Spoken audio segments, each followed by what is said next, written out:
Bismillahirrahmanirrahim. Assalamualaikum warahmatullahi wabarakatuh. Alhamdulillahirabbil alamin. Segala puji bagi Allah yang Maha menatap, Maha dekat, Maha menyaksikan, Maha mengetahui segala-galanya. Tidak ada yang tersembunyi bagi Allah Subhanahu wa ta'ala dimanapun, kapanpun. Dialah Allah pencipta langit, bumi dan segala yang ada. Dialah Allah Subhanahu wa ta'ala pemilik langit dan bumi berikut semua yang ada di dalamnya. Dialah Allah yang mengurus segala-galanya terus menerus, tidak memerlukan bantuan siapapun. Dialah Allah yang mendesain kita dan mengurus diri kita setiap saat. Tidak ada yang bisa lari dari Allah, tidak ada. Semua makhluk yas'aluhu man fis samawati wal ard. Semua makhluk memerlukan pertolongan Allah.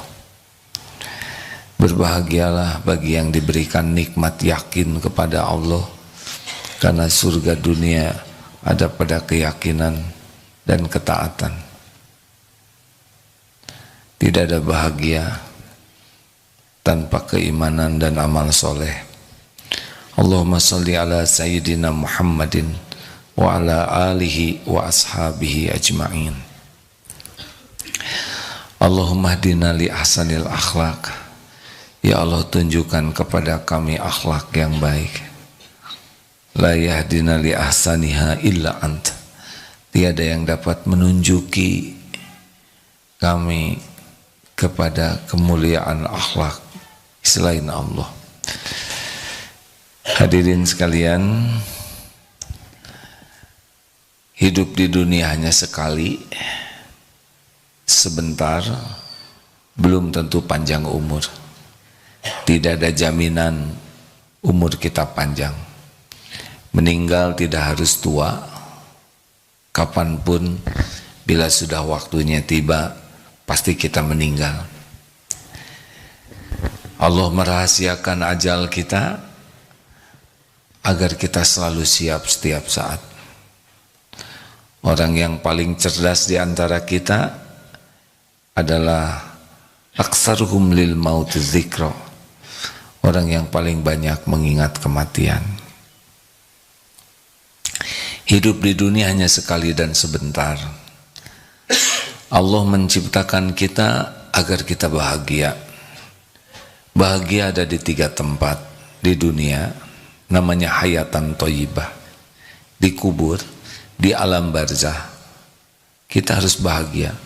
Di sana kita akan menanti sampai kiamat. Pasti itu. Bukan main-main ini. Kita pasti mati. Kita pasti ada di alam barzah, dan nanti ada tempat yang kekal di akhirat nanti.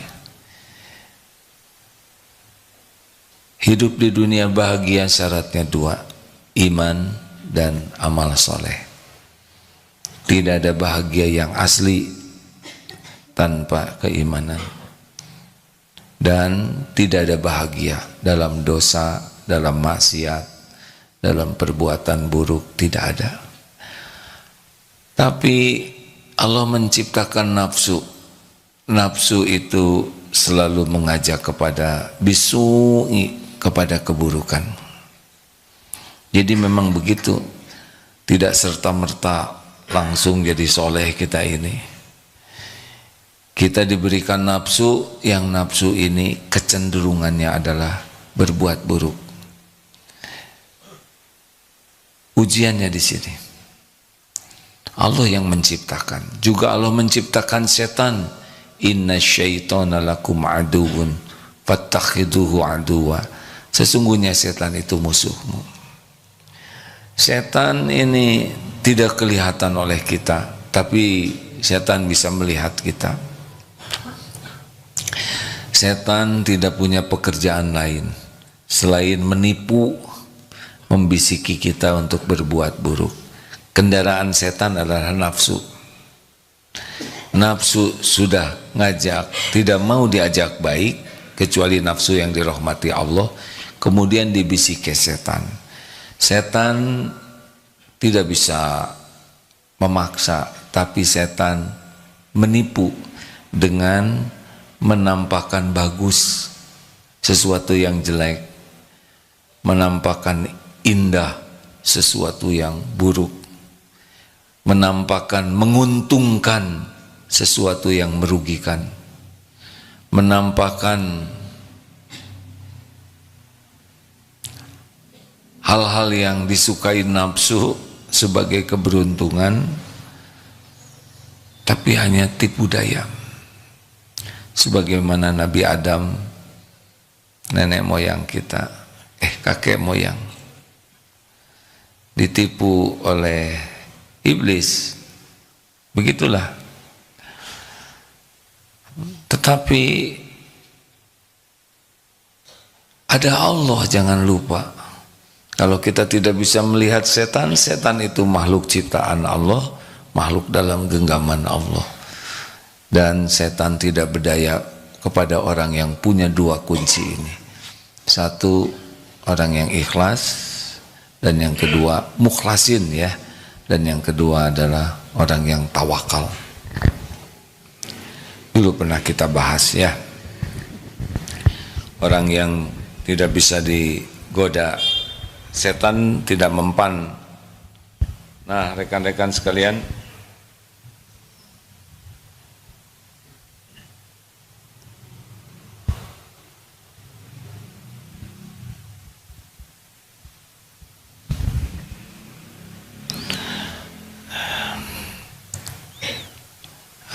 judulnya tidak ada sinyal ya.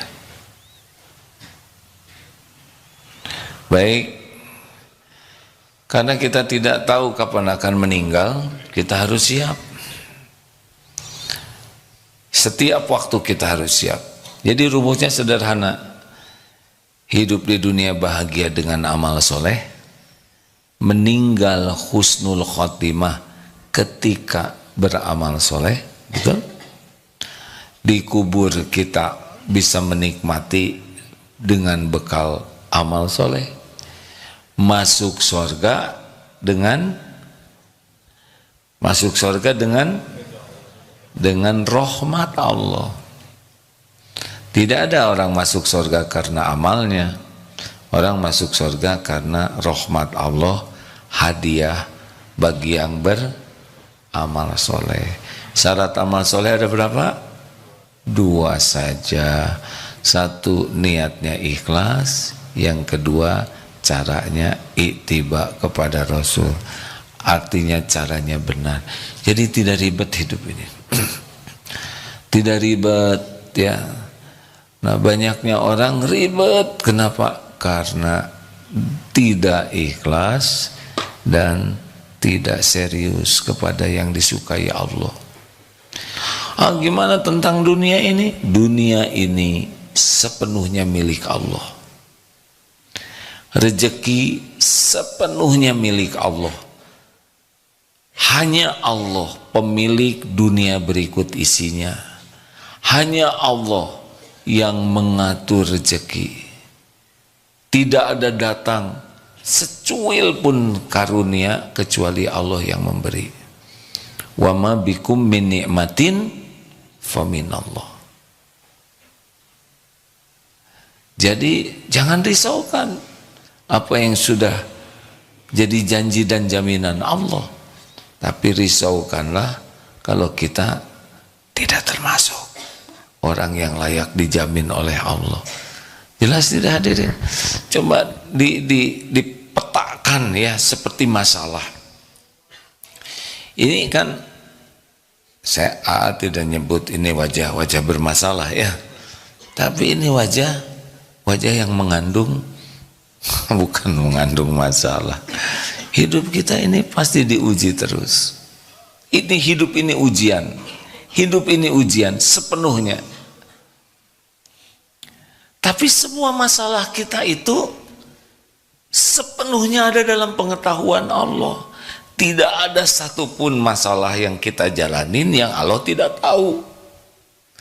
Allah, innallaha bikulli syai'in alim. Allah Maha mengetahui segala-galanya. Tidak ada satupun masalah yang kita alami yang Allah tidak tahu. Pasti Allah tahu. Kenapa? Karena terjadinya juga dengan izin Allah. Bagaimana Allah tidak tahu sesuatu yang Dia izinkan? Allah tahu keadaan kita, lebih tahu daripada siapapun, lebih tahu daripada kita sendiri. Jadi masalah itu tidak bahaya. Masalah kita sepenuhnya Allah tahu, masalah kita terjadi dengan izin Allah, masalah kita pun hanya bisa selesai dengan pertolongan Allah. Jadi yang jadi masalah bagi kita bukan masalahnya, yang jadi masalah bagi kita layak tidak kita ditolong oleh Allah. Jadi pikiran kita tuh jangan sibuk, saya harus menyelesaikan masalah, tapi saya harus sekuat tenaga menjadi orang yang layak ditolong oleh Allah. Siapa yang bisa menolong kita selain Allah? Tidak ada. Tidak ada. Apa yang bisa kita lakukan kalau Allah tidak nolong? La haula wala quwwata illa billah. Ini penting pikiran ini, ya. Seperti menghafal. Kita tidak bisa hafal tanpa izin Allah. Kita ingin nilai bagus, tidak bisa tanpa pertolongan Allah. La haula wala quwwata illa billah itu tidak hanya pada masalah duniawi, tapi untuk taat saja kita tidak bisa. Ini untuk duduk di masjid, datang ke masjid, sholat, ini tidak mungkin kecuali dengan pertolongan Allah. Menghindari dosa, maksiat, mata supaya tidak zina, mulut supaya tidak bicara sembarangan, itu tidak bisa kecuali Allah yang nolong. Jadi sepenuhnya kita harus minta pertolongan kepada Allah. Jelas hadirin? Nggak ada yang jawab. Nggak apa-apa, nggak jawab juga. Nggak mau sakit hati. Sakit hati itu berharap ke makhluk. Jelas tidak ini? Nah, kalau sudah jelas, apalagi yang akan saya sampaikan? Biasa, penyakitnya serba salah. Jelas Bu? Masa kemasan? Tenang aja, ada Allah. Allah yang maha dekat, Allah yang maha tahu segalanya, Allah yang maha kuasa atas segala-galanya. Gimana kalau nanti kejadiannya nggak cocok dengan yang saya inginkan? Ya nggak apa-apa. Kalau itu yang terbaik dari Allah, memang itu yang paling penting bagi kita. Tidak harus semuanya cocok dengan keinginan. Tidak. Kita tahunya sedikit sekali tentang hidup ini. Benar? Dangkal. Wa'asa antakrohu syai'aw wa huwa khairul lakum. Boleh jadi engkau tidak suka padahal baik menurut Allah bagimu. Wa asa an tuhibbu syai'a wa huwa syarrul lakum. Boleh jadi engkau menyukai sesuatu padahal buruk menurut Allah bagimu. Wallahu ya'lamu wa antum la ta'lamun. Allah Maha tahu, kalian tidak tahu. Maka jangan apa dek? Jangan sok tahu. Gimana saya sudah doa, sudah ikhtiar. Misalkan ada seseorang yang ingin nikah, sudah doa, sudah ikhtiar, ternyata benar-benar nikah si calonnya itu dengan temannya. Ini mangap gitu, seperti menjiwai deh. Gimana kira-kira pengen nikah dengan seseorang dan benar terjadi seseorang itu nikah tapi bukan dengan dirinya? Kalau sudah doa, sudah istiqoroh, hati ini dibulak-balik oleh Allah, tidak akan dibuat luka. Walaupun tidak cocok, hati kita dibuat ridho kepada takdir. Nah, ini nikmat. Jadi jangan cemas, kalaupun kejadiannya tidak cocok dengan keinginan kita, ya tidak apa-apa. Yang penting kita doa dan ikhtiar yang terbaik. Tidak jadi, gak ada masalah. Mau beli rumah misalkan, 5 menit yang lalu ada yang beli, ya sudah gak apa-apa. Tidak harus punya rumah itu.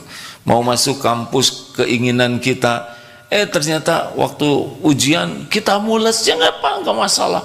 Wah, gara-gara mules saya jadi nggak keterima. Enggak, memang saudara nggak akan keterima, makanya dibikin mules.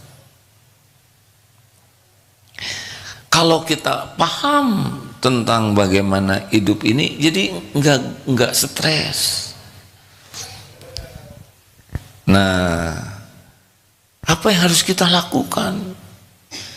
Yang penting sekarang memperbanyak doa, lalu sempurnakan ikhtiar. Kalau mau akhlak baik, ini beberapa doanya ya.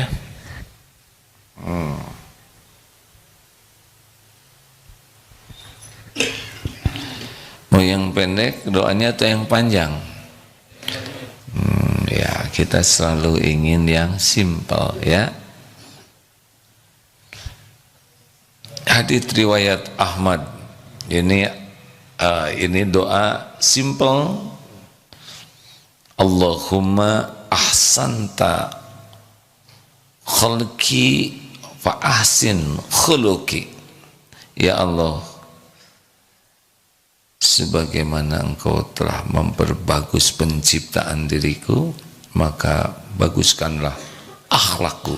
Allahumma ahsanta khalqi fa ahsin, maka baguskanlah khuluqi, akhlakku. Ini biasanya katanya orang bercermin dengan doa ini setiap waktu aja. Tapi wajah saya kurang cakep, apa nanti jadi akhlak saya kurang cakep? Kurang cakep tuh menurut nafsu. Allah membuat kita ini yang paling pas, paling sempurna menurut ilmu Allah untuk kita. Tapi kan keren tuh kalau saya kulitnya putih cemerlang atau bersinar. Mau ngapain? Nanti saudara jadi senter kalau bersinar. Sudah tuh. Inilah yang paling pas bagi kita. Tinggi yang paling pas, warna kulit yang paling pas ya. Udah nggak ada. Pokoknya kita didesain yang paling pas itu begini. Nanti akan bercahaya kalau akhlaknya bagus. 2, ini hadis Bukhari, Muslim sekarang ya. Allahumma hdini li ahsanil akhlaq, yang tadi ini ya. Allahumma ya Allah, Allahumma hdini li ahsanil akhlaq la yahdi li ahsaniha illa anta. Ya Allah, tunjukkan kepadaku akhlak yang baik. Tidak ada yang dapat menunjukkannya kepadaku selain Engkau kepadanya ya. Allahumma hdini li ahsanil akhlaq la yahdi li ahsaniha illa anta. Washrif anni sayyi'aha, dan palingkan dariku kejelekan akhlak. La yasrifu anni sayyi'aha illa anta. Tidak ada yang dapat memalingkannya dariku selain Engkau. Hadis riwayat Muslim.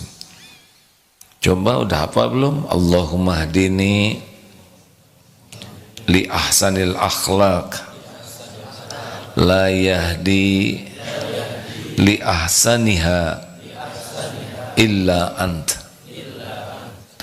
Illa anta ya, bisa tidak disebutkan.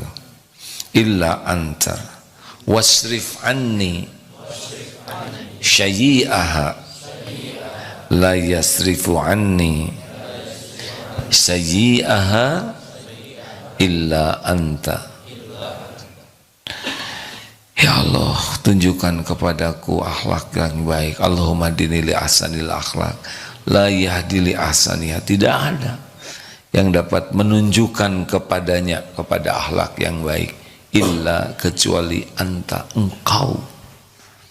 Washrif anni sayyi'aha, dan palingkan dariku akhlak yang jelek. La yashrifu anni sayyi'aha illa anta. Tidak ada yang dapat memalingkannya selain engkau. Jadi jangan cuma minta uang aja, tapi minta diberikan akhlak yang baik. Ada satu doa lagi, Allahumma, maksudnya ikuti, Allahumma inni a'udzubika min munkaratil akhlaq wal a'mal wal ahwa wal adwa. Allahumma inni a'udzubika min munkaratil akhlaq wal a'mal wal ahwa wal adwa. Allahumma inni a'udzubika min munkaratil akhlaq wal a'mal wal ahwa wal adwa.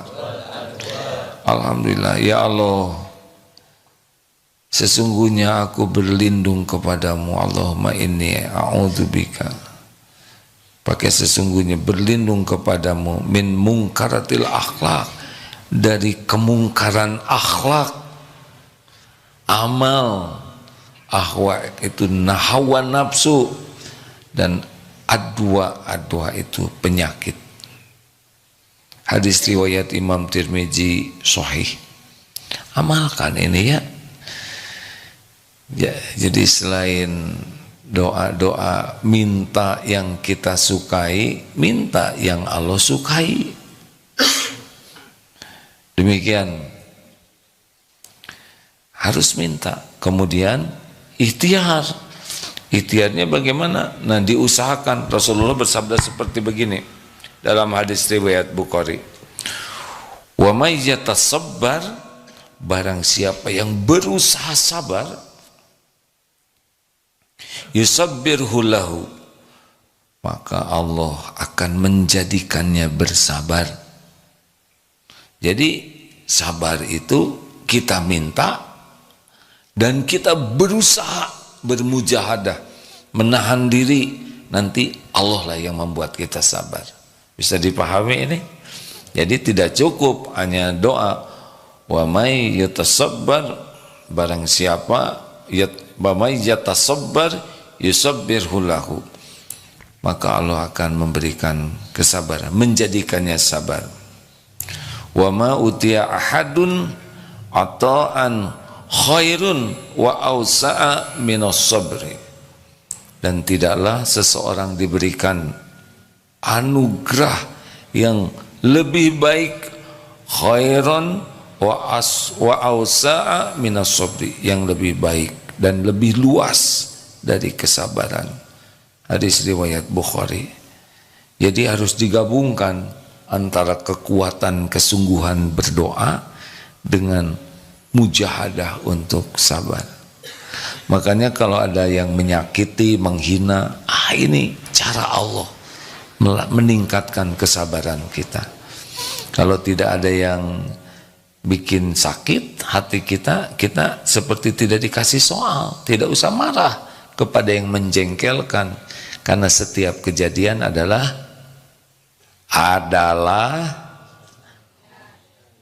ujian.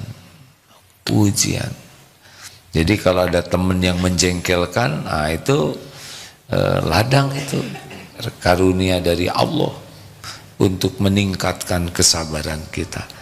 Ya, kita kan lulus ujian karena ada soal, benar?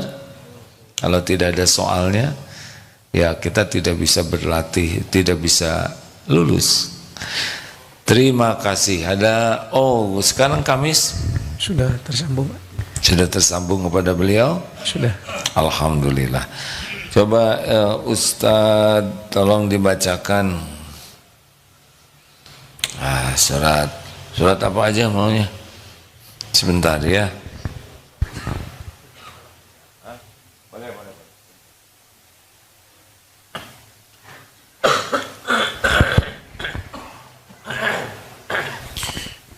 Quran Surah Yunus, Surah ke-10 ayat 107.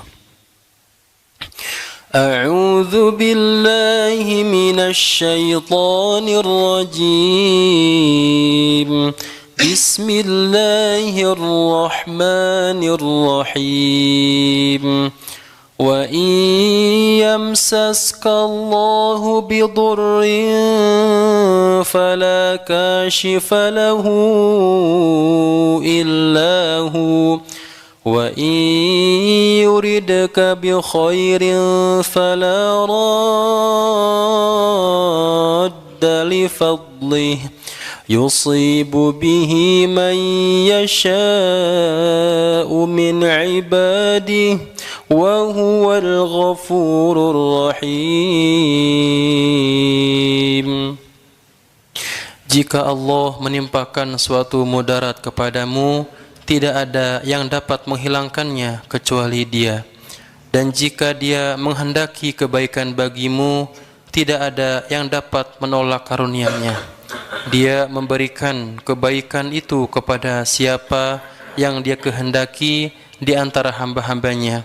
Dialah yang Maha Pengampun lagi Maha Penyayang.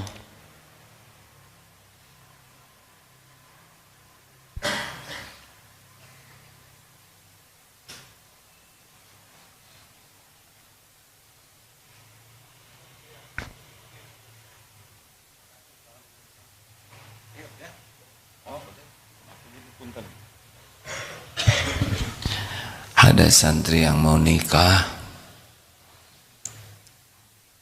sudah nggak apa-apa, begitu aja informasinya. Ini kalau santri ada yang mau nikah, kita ada satu mobil bagus,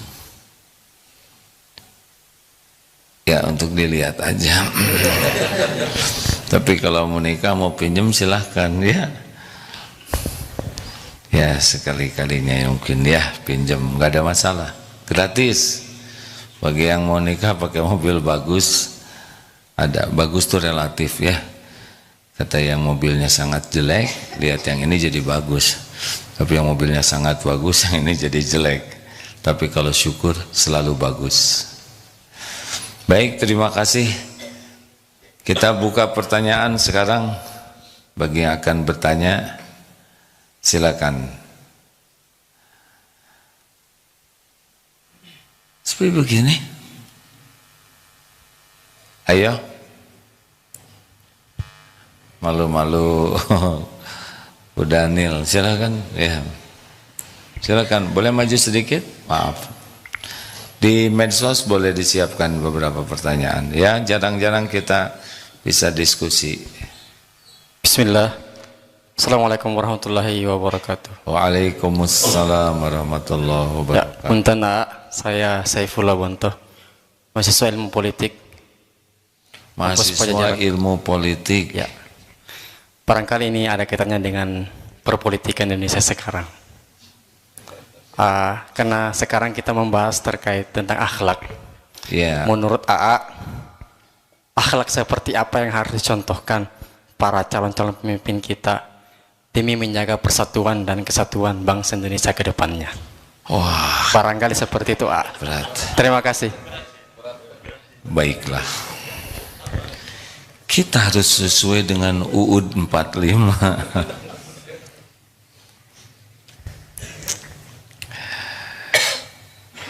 Jadi persoalan bangsa yang terbesar itu bukan masalah persoalan politik, bukan masalah ekonomi, bukan masalah sosial dan budaya. Inti persoalan sebuah bangsa adalah masalah akhlak.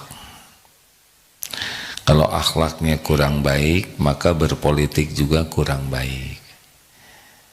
Jadi begitulah.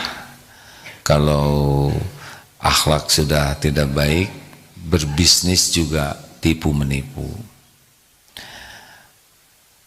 Semua orang tuh sebetulnya senang dengan orang yang berakhlak baik, tapi senangnya orang lain yang baik. Contoh nih ya, santri akhwat, santri, mana suaranya? Apakah mau punya suami yang ganteng? Jawab, ini bisa diijabah hadirin. Jangan terlalu keras, biasa aja kan masih SMP ya. Serba salah, jawab salah, diam salah. Apakah mau punya suami yang ganteng kelak? Malah nggak jawab lagi, mau tidak? Udah ganteng, pinter, mau? Udah ganteng, pinter, banyak uangnya, mau? Makin keras. Udah ganteng, pinter, banyak uangnya, akhlaknya bejat. Oh, kan akhlak. Jadi ada harapan, ya, bagi ada harapan bagi saudara-saudara ya, yang kurang gimana gitu. Saya tidak tega nyebutnya. Ikhwan, apakah mau punya istri yang cakep? Udah cakep, pintar? Udah cakep, pintar, banyak uangnya, mau? Tapi akhlaknya mulia. Waduh. Oh, si Amal licik katanya. Nah, akhlak. Nah, akhlak itu kalau untuk dirinya baik, solih, banyak yang suka. Tapi ada yang lebih baik dari orang yang solih, yaitu muslih. Dia baik dan dia berusaha keras agar orang lain pun ikut baik. Nah, inilah politik para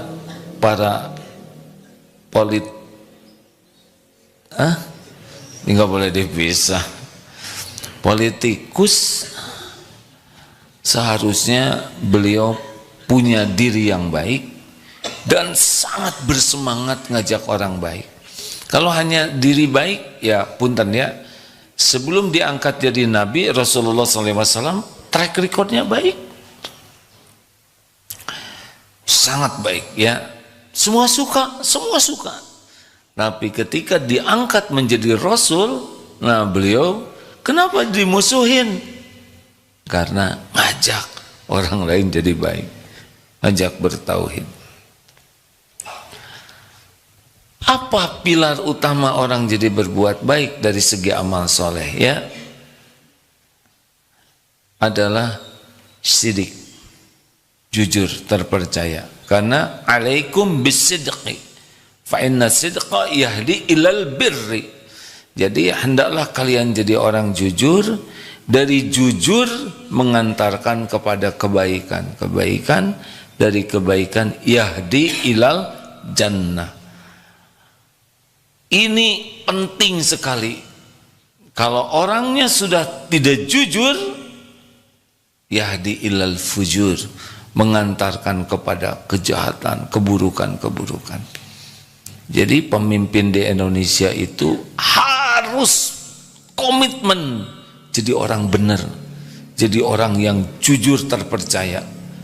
Dari sini baru bisa berbuat baik. Kalau orangnya sudah tidak jujur, maka kalau dia berbuat sesuatu, dia akan sibuk untuk melakukan ketidakjujurannya.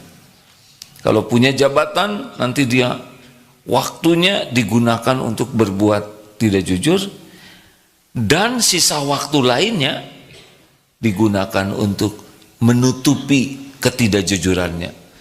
Jadi kapan kerjanya? Benar? Makanya sepanjang ranking bangsa ini bangsa yang banyak korupsinya masih berat, ya masih lama bangsa ini jadi baik. Sepanjang banyak sekali kasus ketidakjujuran, masih lama, karena tidak akan baik.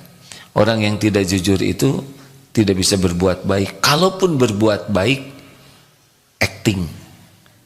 Baiknya itu baik untuk menutupi ketidakjujurannya.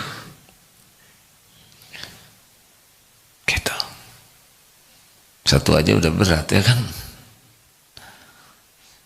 Tapi gimana orang bisa akhlaknya baik? Akhlak itu, akhlak mulia itu berbanding lurus dengan tingkat keimanan. Jadi orang itu makin kuat imannya, langsung penampakannya adalah makin bagus akhlaknya.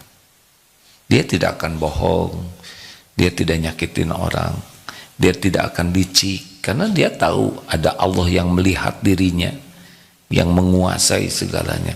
Makanya kalau cari pemimpin, usahakan pemimpin yang punya keimanan kepada Allah, kepada hari akhir.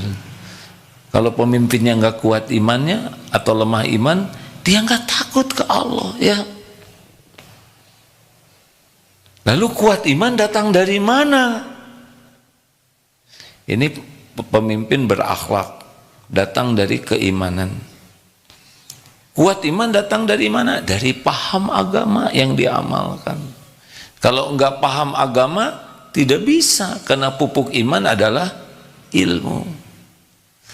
Makanya kalau nyari pemimpin, usahakan pemimpin yang paham agama, bukan tahu, ya. Apa ciri orang yang paham agama? Berusaha keras mengamalkannya. Kalau tahu masih jauh, tahu sabar, jadi sabar jauh, gak bisa, karena ada paham dulu. Kalau tahu asal dengar, kalau paham harus belajar dengan sungguh-sungguh. Nah, silakan cari di antara 3 pasangan itu yang pemahaman agamanya paling baik. Kalau pemahaman agamanya paling baik, insya Allah pengamalannya juga bagus. Pasti buahnya adalah seperti apa? Halakosa. Tahu halakosa? Apa? Ayin, lain, koribsa. Penampakannya itu adalah tenang dan menenangkan, teduh meneduhkan. Hayin, tenang bawaannya tuh, bukan lemot, ya. Dia kenapa bisa tenang? Karena iman itu pasti menghasilkan ketenangan, dan orang tenang itu akan bisa menenangkan.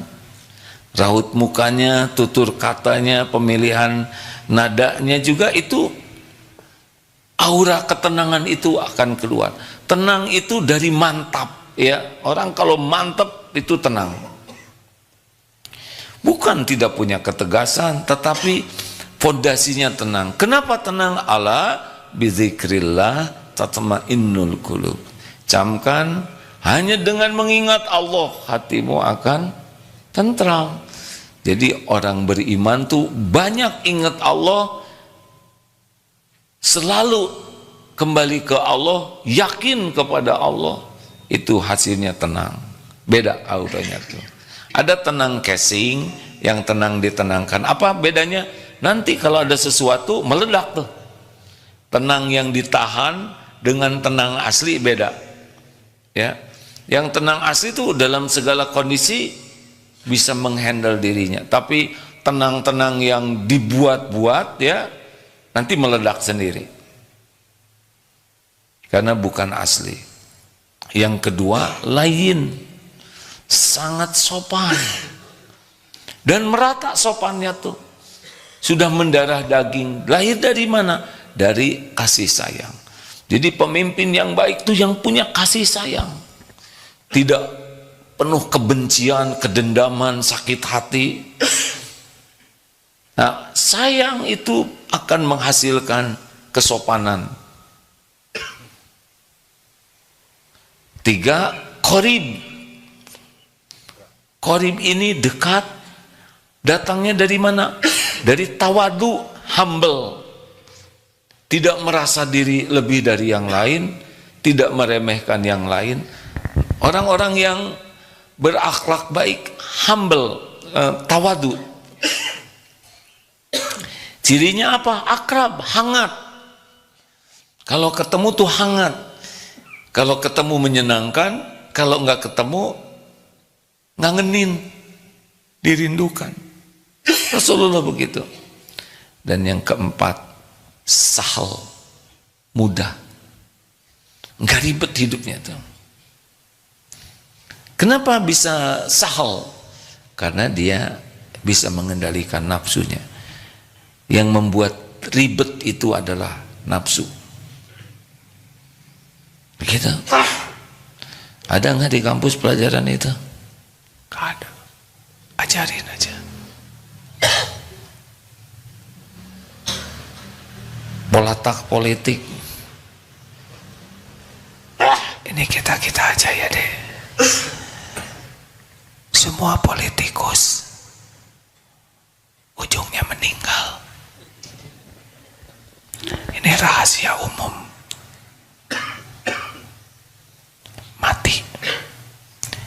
Dan harus mempertanggungjawabkan pertikusannya. Presiden-presiden semuanya bakal meninggal. Dan di akhirat akan dituntut 280 juta orang Indonesia. Belum kambingnya belum dihitung, ya kan? Kucing. Nggak usah pengen jadi presiden, gak ada yang mencalonkan. Tapi kalau sudah takdirnya jadi, bekal jadi, ada jalannya untuk jadi. Harus siap aja, tanggung jawab. Ini aja ngurus santri segini, kata guru saya, awas AA, nanti dituntut santri-santri yang dititipkan di sini. Ya, ini saya juga tidak bisa kenal semua ya. Mikir semua ya. Kalau gitu nanti nggak ada yang mau jadi presiden, ada tetap. Yang emang gadisnya bekal jadi, jadilah. Tapi kalau nggak pakai iman ya menderita. Begitu ilmu politiknya ya. Secuplik itu deh. Lanjut. Ada pertanyaan selanjutnya? Cek. Izin A dari media sosial. Ada yang selang-seling ya. Silakan. Assalamualaikum AA, izin bertanya, bagaimana cara agar hati yakin bahwa janji Allah itu benar dan Allah itu dekat? Posisi sekarang sedang mencari kerja dan sudah semakin khawatir akan masa depan A. Masa depan? Gimana Pip? Yang jelas pertanyaannya Pip. Ya agar hati yakin dan Allah itu dekat. Sekarang sepertinya sedang kesusahan mencari kerja. Tapi beliau masih hidup? Masih A. Masih makan? Masih. Masih berteduh? Masih mungkin A. Masih napas? Insya Allah masih A. Masih bergerak? Masih A. Apa yang kurang kira-kira ya Pip? Kurang bersyukur A. Itulah jawaban dari Syekh Apip. Kalau kita ingin yakin kepada Allah, jaminan Allah, dengar ini, ingin yakin terhadap janji jaminan Allah, caranya gimana? Caranya tafakuri apa yang Allah beri selama ini. Dari mulai janin, sel ketemu sel sampai detik ini, apa yang kurang? Berapa tahun umurnya Pip? Yang nanya Pip? Izin A, tidak tahu A. Tanya. Berapa tahun? Gimana kita ragu? Punten ya AA, sekarang udah setua ini. Bagaimana saya ragu? Kalau 62 tahun hidup, kalau plus janin 62 plus 9 bulan, ya kan? Kan di rahim ibu 9 bulan. Itu juga terjamin rezekinya. Di dalam rahim beres rezeki kita tuh. Lahir jadi bayi nggak bisa apa-apa, beres. Zaman TK segitu culunnya nakal, beres rezeki. SD, SMP, SMA, terus tiap saat Allah memberikan karunia-Nya kepada kita. Masa masih ragu sih? Jawab. Enak ngomong gitu. Emang enak. Cerita tentang karunia Allah tuh nikmat, hadirin. Dan Allah tahu kita mikir apa aja, berbaik sangka atau berburuk sangka. Ana inda dhanni abdi bi, aku sesuai dengan prasangka hambaku. Kalau kitanya buruk sangka terus ke Allah, ya itu yang terjadi. Allah tahu isi hati. Wa huwa ma'akum ainama kuntum, dan Dia bersamamu dimanapun engkau berada. Wallahu bima ta'maluna basir, dan Allah Maha melihat apapun yang engkau lakukan. Wa huwa alimum bidati sudur, dan Allah tahu apa yang dibisikkan di hati. Ayo dek, berbaik sangka ke Allah. Nulis juga pertolongan Allah, ya kan? Berarti punya HP, ya kan? Ya tapi nggak ada pulsanya. Kalau nggak ada pulsanya nggak terkirim. Syukuri yang ada, ikhtiar, doa. Apa yang paling penting? Istighfar. Jangan-jangan buruk sangka, banyak dosa. Saya sudah tahajud, khusyuk tidak. Kok tahu sih? Karena sama, ya. Bagaimana khusyuk? Ngerti juga tidak. Belajar arti Fatihah juga enggak. Ayolah, berbaik sangka, perbaiki diri. Gitu ya. Ada lagi? Silakan dek. Izin Sandra Ya. Mary bertanya. Ada 2 pertanyaan Yang pertama, bagi orang yang baru hijrah, pakaian yang dulu belum syar'i itu baiknya dibakar atau disedekahin. Pertanyaan kedua, jika kita punya teman yang suka celetak-celetuknya nggak enak, kalau kita menghindarinya untuk biar menghindari penyakit hati, boleh atau tidak? Terima kasih Ya, satu pakaian. Aduh, saya terada ribet nih bicara tentang ini, karena ini masalah perempuan ya. Nanti kita jadi ngebayangin lagi. Kalau dikasihkan dipakai dia ya. Tapi kan kalau di rumah bisa dipakai, betul tidak? Jadi dikasihkan untuk dipakai di rumah, keluar pakai yang syar'i. Kan kalau di depan mahramnya nggak apa-apa, ya kan? Iya, memang begitu. Terus gimana kalau ada yang suka celetak-celetuk? Kalau paling bagus kita bisa membantu beliau untuk berubah.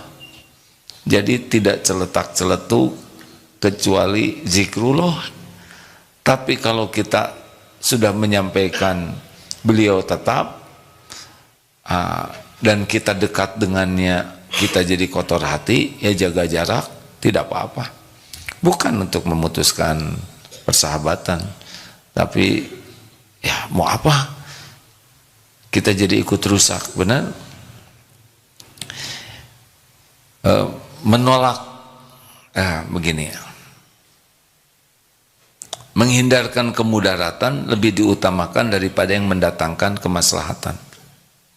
Seperti waktu COVID kemarin, salaman itu sunnah, tetapi zaman COVID bisa terjadi penularan.